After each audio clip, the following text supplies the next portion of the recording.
Steppenflowers. Galdrabok, o Grimório Islândico. Capítulo 1. O contexto histórico, clima político-religioso na Islândia. Aqui estabelecemos um contexto para a magia praticada nos livros de magia negra, que foram escritos principalmente entre 1500 e 1600. Devemos olhar para os vários estágios de desenvolvimento religioso e político na Islândia. Esses períodos são três: a Era Pagã, a Era Católica e a Era da Reforma. Primeiro período. O período pagão. Entre 870 a 1000 da Era Comum. A ilha geralmente despovoada da Islândia foi colonizada principalmente por noruegueses, junto com seus escravos irlandeses e escoceses, que buscavam a liberdade política e religiosa do ataque do rei norueguês Haraldr, que estava prestes a conquistar toda a Noruega e trazê-la sob uma única monarquia de estilo cristão. Esses novos islandeses estabeleceram uma forma de ordem social profundamente enraizada em sua herança nativa, uma espécie de representante ou aristocracia republicana. Nunca houve um rei na Islândia.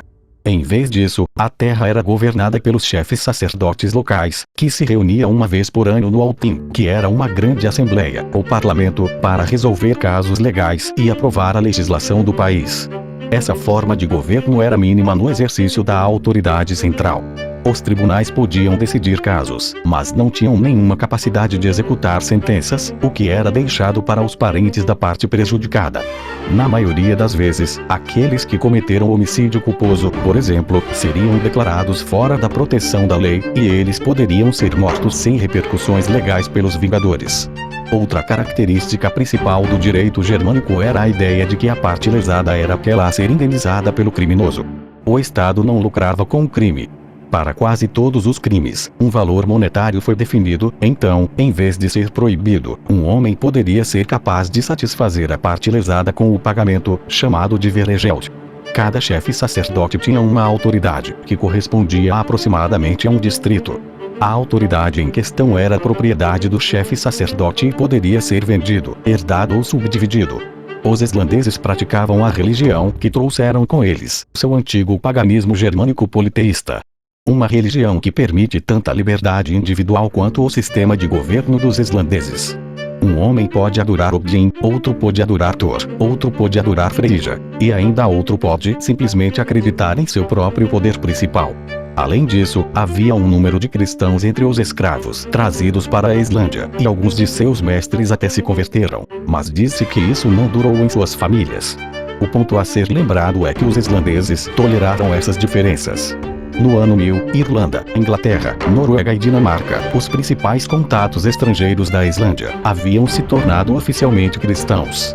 Foi sob uma variedade de condições sociais, econômicas, religiosas e pressões, que o cristianismo foi formalmente aceito como religião no Althing de 1000.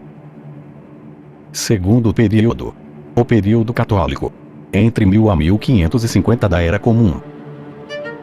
Por todas as contas, a aceitação do cristianismo pelos islandeses era altamente formalista, marcada por pouca convicção até mesmo por parte daqueles que votaram nele. Sacrifícios públicos aos deuses germânicos eram proibidos, mas a prática privada da fé tradicional, incluindo o consumo de carne de cavalo e a exposição das crianças, foram autorizados a continuar. A conversão à fé do catolicismo foi marcado por um período de transição gradual que durou várias gerações e por um interesse constante por parte dos islandeses em suas próprias tradições.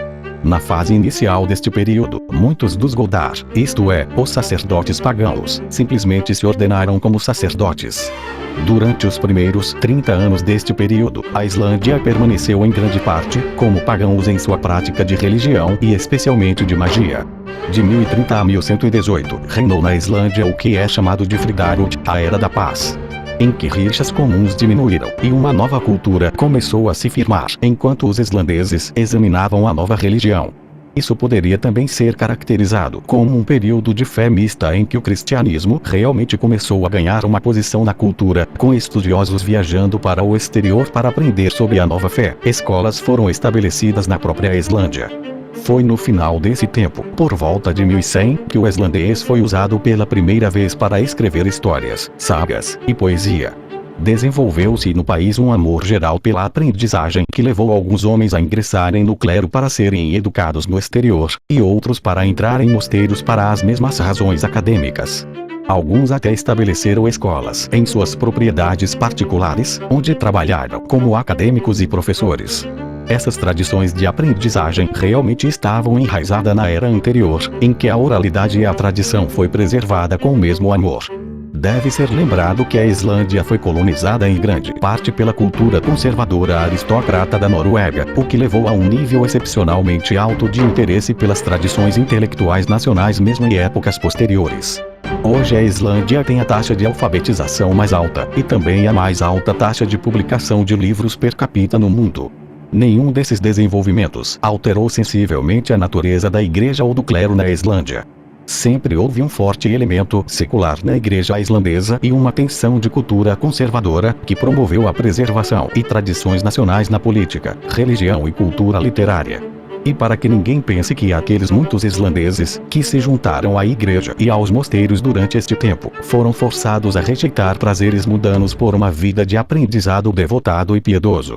A Era da Paz começou a desmoronar em um período de conflito, começando por volta de 1118. Naquela época, os velhos padrões de brigas, exigindo vingança de sangue e coisas semelhantes, começaram a emergir novamente, com os elementos adicionais de conspiração política e intriga envolvendo potências estrangeiras e os escritórios da igreja. Embora os elementos desta luta civil continuassem durante séculos, em 1262 foi severamente cerceado pela intervenção do rei norueguês. Uma era de domínio norueguês durou até 1397, quando começou um período de dominação dinamarquesa. Este duraria até que a Islândia pudesse novamente estabelecer independência em 1944, quando os dinamarqueses estavam sob ocupação nazista. Apesar do conflito interno e da exploração estrangeira exibidos entre o fim da Era da Paz e o início da dominação dinamarquesa, este período foi uma espécie de idade de ouro da Islândia na cultura e literatura. Este foi o momento em que os poemas da poética belga estavam comprometidos com o pergaminho, quando Snorri Sturluson escreveu a prosa belga, e quando a maior parte das grandes sagas foram compiladas. Os islandeses ficaram confortáveis com seu nacional catolicismo, que permitiu às tradições sobreviver e os santos nativos, sendo alguns oficiais e outros não oficiais, para serem reverenciados. Mas a dominação estrangeira era para provar um perigo a este equilíbrio cultural do passado e do presente.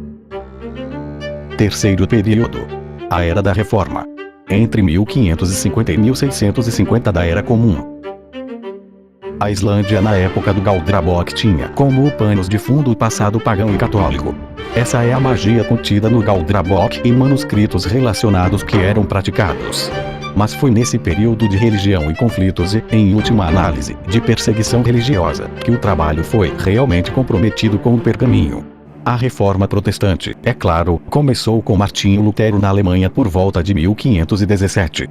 Rapidamente se espalhou no norte europeu, onde, especialmente, as autoridades seculares há muito abrigavam uma animosidade cultural pela dominação de Roma. Em 1536 a reforma foi oficialmente aceita na Dinamarca e, portanto, sua posse, a Islândia, também estava destinada a seguir esse curso. Por causa do isolamento contínuo da Islândia e o conservadorismo intrínseco, a reforma não chegou facilmente à ilha. As fontes da reforma na Islândia foram duas: as forças da coroa norueguesa e os clérigos domésticos que se convenceram das doutrinas de Lutero enquanto estudavam no exterior. Uma das razões pelas quais as cabeças coroadas se atraíram para o protestantismo foi permitir aos reis nacionalizar e confiscar as riquezas e as propriedades da Igreja Católica em seus respectivos países. A resistência à reforma veio da população conservadora e, é claro, do clero católico. De 1536 a 1550 foi de fato uma guerra religiosa de baixa intensidade na Islândia. As forças do protestantismo e a coroa finalmente venceram com a execução do bispo João Araso em 1550. Mas isso marcou apenas o início de qualquer reforma no nível popular. Levaria um século inteiro, até cerca de 1650, antes que o protestantismo pudesse realmente ser considerado plenamente aceito pela população em geral. Este período de reforma popular foi marcado por uma crescente exploração na frente econômica e foi aumentando a dominação dinamarquesa na política. Em 1602, a Dinamarca estabeleceu um monopólio comercial sobre a Islândia para que a ilha não pudesse mais negociar livremente com quem bem entendesse, resultando em um tempo de dificuldades econômicas muitas vezes refletidas nos contos populares do período. Os poderosos comerciantes dinamarqueses e os clérigos protestantes, que eram virtualmente os agentes da coroa dinamarquesa, impiedosamente exploravam e oprimiam a população. Um quarto do dízimo pagos à igreja e as multas impostas pelos tribunais foram diretamente ao rei da Dinamarca. As leis do país foram mudadas para impor a pena de morte para crimes morais como heresia, voltada contra os não reformados, e adultério. Essa rede acabaria sendo ampliada para incluir bruxaria. Mais uma vez, todo ou parte do patrimônio de qualquer pessoa condenada por estes, bem como crimes legítimos ou estabelecidos há muito tempo, foram para a coroa. Tais medidas foram especialmente duras para a população porque até este momento os velhos códigos pagãos germânicos, que previam, antes de mais nada, a compensação das vítimas de crimes, não o Estado ou o rei, ainda eram em grande parte lugar da ilha. Ao longo dos anos 1600, o país estava em espiral descendente na decadência econômica e política geral. Da nossa perspectiva histórica, no entanto, a idade não era sem seus benefícios. O humanismo acadêmico que se desenvolveu até certo ponto na Islândia, mas especialmente na Dinamarca, deu origem a um esforço concertado por estudiosos para salvar a herança literária islandesa. Provavelmente foi como parte desse processo que o manuscrito do Galdrabok foi trazido para a Dinamarca. De fato, como a riqueza econômica da nação, sua riqueza cultural também foi desviada para Copenhague. Agora os manuscritos coletados naquela época estão sendo repatriados, e, ironicamente, eles provavelmente foram salvos por estudiosos dinamarqueses dos estragos culturais e materiais causados pelos comerciantes dinamarqueses e outros agentes da coroa. Muitos dos manuscritos que não foram coletados pelos dinamarqueses foram comidos em tempos de fome ou, por falta de outros materiais, eram usados para fazer roupas.